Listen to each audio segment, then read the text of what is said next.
Agora, mudando a pauta, o delegado da PF, Caio Pelim, foi surpreendido. Pelo menos ele disse ter sido surpreendido nessa manhã ao ser informado que estava sendo investigado no inquérito sobre as operações da PRF para a realização de blitz no segundo turno das eleições para supostamente impedir a votação de eleitores no Nordeste, sobretudo no presidente Lula. Antes do começo do depoimento, a Procuradoria-Geral da República avisou que ele estava entre os investigados no inquérito. A defesa de Torres respondeu que o inquérito já teria sido encerrado e que foi surpreendida pelo ministro Alexandre de Moraes. Nessa condição, ele participou de reuniões em que foram discutidas estratégias de atuação da PF e da PRF para as eleições lá de 22. Foi no contexto destes eventos que ele prestou depoimento. Segundo Moraes, a investigação segue em andamento depois de um pedido do Procurador-Geral da República para a Polícia Federal. Pelim ficou visivelmente incomodado ao tomar conhecimento da situação.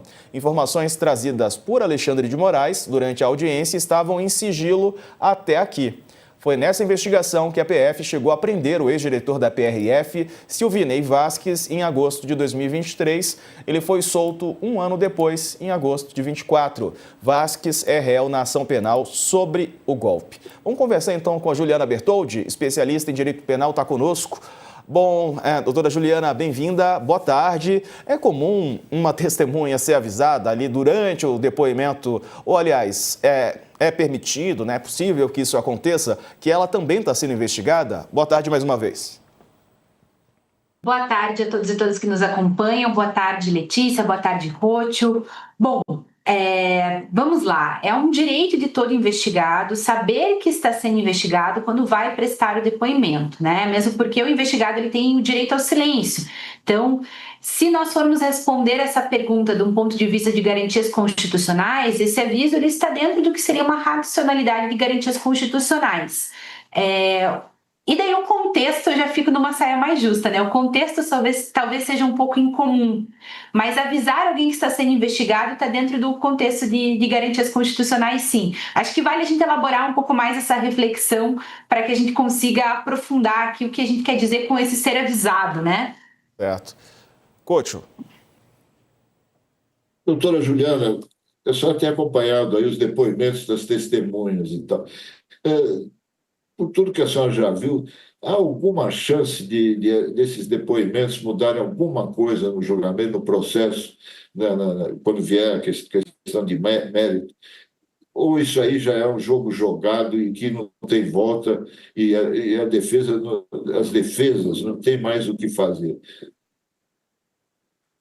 É sempre difícil a gente fazer essa avaliação do que é ou não é um jogo jogado, É certo que em um Estado democrático de direito, em que nós avaliaríamos as provas da maneira mais cuidadosa e adequada, é evidente que toda prova que é trazida ao bojo dos autos deveria ser avaliada e influenciar no resultado final desse processo, Toda prova que é produzida deveria trazer um resultado para a racionalidade, mas infelizmente, e isso eu digo aqui infelizmente não por conta desse processo específico, mas por conta da forma como se construiu o judiciário, nós vivemos numa lógica muito de silogismo reverso, Nós concluímos o que queremos concluir e daí voltamos nas provas, justificando através das provas aquilo que já concluímos antes mesmo do processo terminar. E digo isso não com foco nesse processo específico, mas porque o processo penal tem sido construído dessa forma, o que é muito deletério, Deletério não apenas para a sociedade, que acaba tendo um judiciário calcado em conclusões individuais, e é deletério para o próprio judiciário. Então, em um processo penal que se pretende justo, que se pretende democrático, que se pretende trazer não a verdade real, porque a verdade real é uma impossibilidade, mas ao menos a verdade processual, o que se pode extrair do que está contido dentro do processo, é claro que o depoimento das testemunhas deveria trazer uma influência. O que a gente deve considerar para essa influência ser efetiva ou não, se essas testemunhas elas estão prestando compromisso legal, se elas têm algum interesse na causa, se esse testemunho que está sendo realizado, ele coaduna com as demais provas que já foram coletadas, até para que a gente consiga analisar se essa prova é uma prova que vai levar efetivamente a uma conclusão adequada, A prova testemunhal ela é sempre uma prova muito delicada, porque a gente está baseando aí em impressões pessoais, em experiências pessoais, então a prova testemunhal ela merece sempre uma contextualização muito própria. O que eu tenho lutado muito contra é essa lógica do silogismo reverso, das conclusões virem antes das provas. E isso tem acontecido com muita frequência no nosso judiciário e é prejudicial a todo mundo. Letícia, tem pergunta? Doutora, aproveitando aqui rapidinho, uma das críticas que as defesas dos acusados, tanto de 8 de janeiro, quanto dos outros inquéritos que estão sob a relatoria do Moraes, do ministro Alexandre de Moraes, eles batem muito na tecla da falta de acesso ao material, do sigilo do material. Esse episódio de hoje, ele chama atenção também neste ponto, por causa desse ponto, porque o cara chega lá para prestar depoimento, nossa, não sabia nem que eu estava sendo investigado em outro inquérito. Para além da narrativa política, que a gente vai ter uma questão, e aí cada um escolhe seu lado, escolhe a história que vai contar, mas para além da narrativa política, o que de fato a gente consegue tirar de questões de pontos relacionados ao judiciário que podem, de alguma maneira, vir a ser discutidos em relação, desde, sei lá, à jurisprudência, ou ao direito penal, ou à proteção do direito do réu, do investigado. Que pontos que a gente tem que prestar atenção em relação a isso, na letra da lei, daqui para frente, em relação ao que aconteceu hoje? Letícia, essa tua pergunta é muito importante, né? Ela é muito relevante, porque, de fato, eu tenho que me posicionar aqui como cidadã, né? E aqui abertamente, acho que até por uma questão de honestidade intelectual, como cidadã, essa situação me incomoda muito, né? Durante as eleições, eu fiquei pessoalmente muito incomodada de ver que o direito ao voto poderia estar sendo, em alguma medida, solapado de uma parte significativa da população.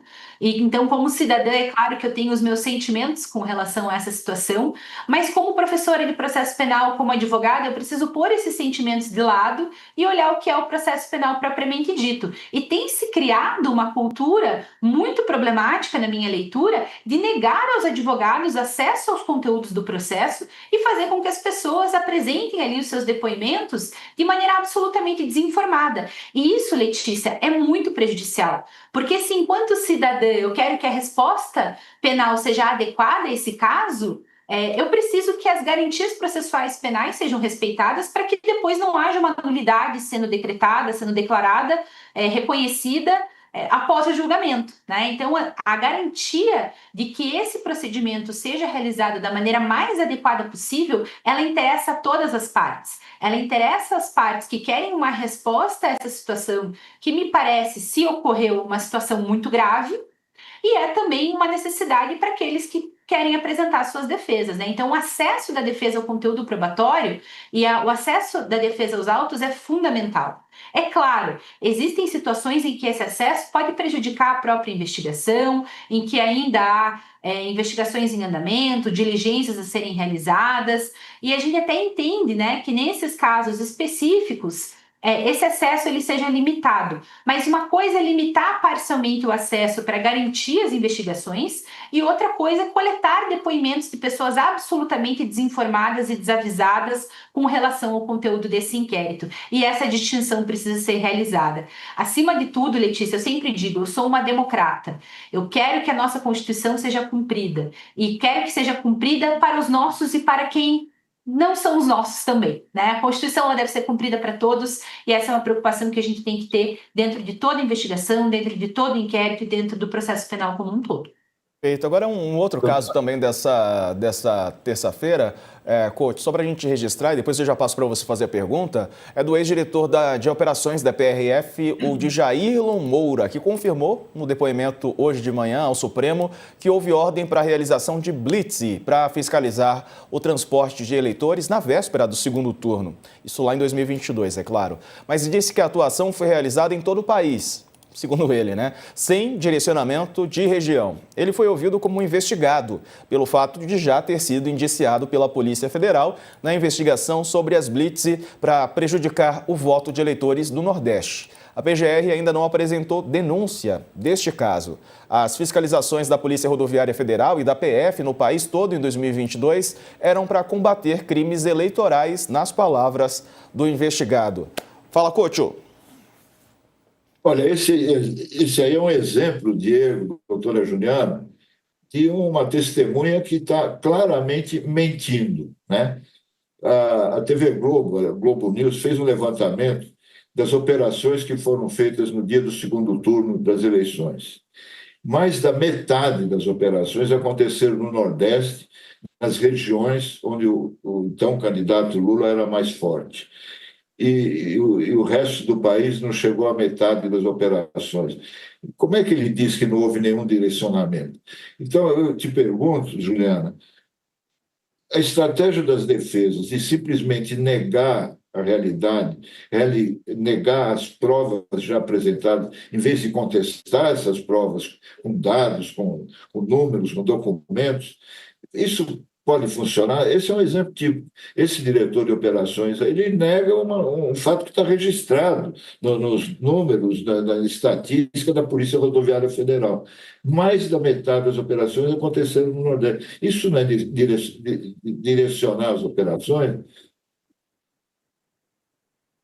Veja, o senhor me coloca aqui, coach, numa posição muito delicada, né, de fazer essa avaliação da prova como se julgadora fosse. Veja, eu tenho a mesma impressão que o senhor, né? Quando eu olho como cidadã para as provas, eu tenho a mesma impressão que o senhor e senti o mesmo desconforto durante as eleições de ver pessoas que queriam votar ali com uma dificuldade de acesso ao voto, né? Isso me trouxe um incômodo muito grande. Agora, a estratégia defensiva, é muito difícil a gente avaliar se essa estratégia vai ter resultado ou se essa estratégia é a estratégia mais adequada, porque nós não sabemos o que está passando por dentro ali das discussões, das conversas cliente-advogado e o que ficou acordado entre eles enquanto estratégia defensiva, né?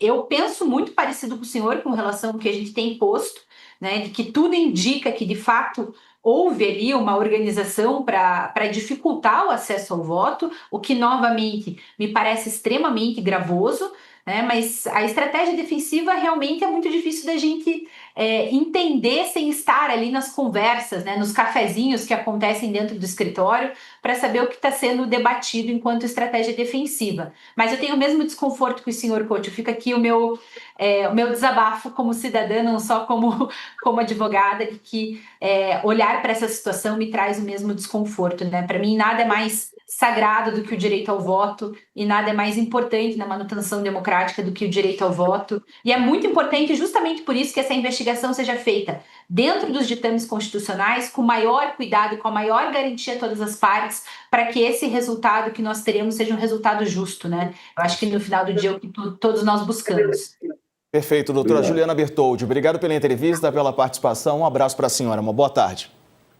Eu que agradeço, fica o meu abraço a todos vocês. Sempre um prazer colaborar ainda aqui um pouquinho com as discussões aqui no All News. Obrigado. Depois do intervalo, falaremos novamente sobre a situação envolvendo a ministra do Meio Ambiente, Marina Silva. Entrevistas ao vivo com a ministra das Mulheres e com a própria ministra do Meio Ambiente. Ao vivo daqui a pouco. Até já. Bom, no YouTube a gente segue um pouco mais aqui. Deixa eu perguntar para você, Letícia, o que vem pela frente, né, nos depoimentos? A gente está acompanhando essa fase de depoimentos de testemunhas, é uma fase importante, né, para depois os réus começarem a falar, é assim que caminha, né, a ação penal. Diego, é assim que caminha a ação penal. A gente tem depoimento marcado para até a próxima segunda-feira. Na quinta e na sexta vai vir o pessoal mais celebridade, eu diria assim, desse processo, que são as testemunhas mais, né, famosas, nomes mais conhecidos da população, como Valdemar Costa Neto, Ciro Nogueira, o governador Tarcísio. Então, quinta e sexta acho que vão ser dias um pouco mais animados nesse sentido. E até segunda-feira que vem, a gente tem o dia todo de depoimento. Depois começa a fase, segue na fase de coleta de provas, os réus vão prestar depoimentos, vão tirar todas as dúvidas. A expectativa no Supremo é de concluir esse processo até o fim deste ano. Já tive algumas conversas ali para saber, será que daria para ser em setembro, em outubro, ou será que esse caso vai se arrastar até dezembro?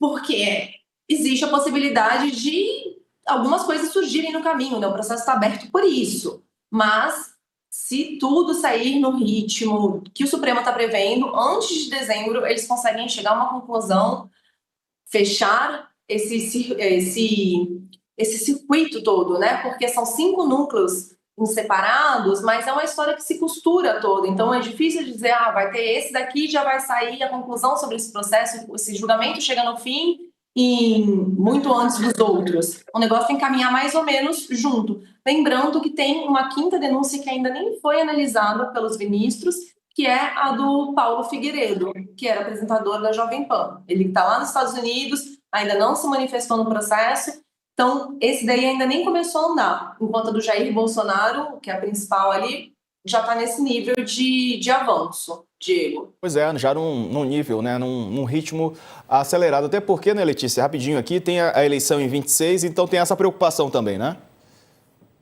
É exatamente esse o ponto, é terminar tudo em 2025 mais, assim, com mais prioridade, para que isso não se avance para 2026, para não misturar um monte de assunto, porque teremos uma eleição bem animada no ano que vem.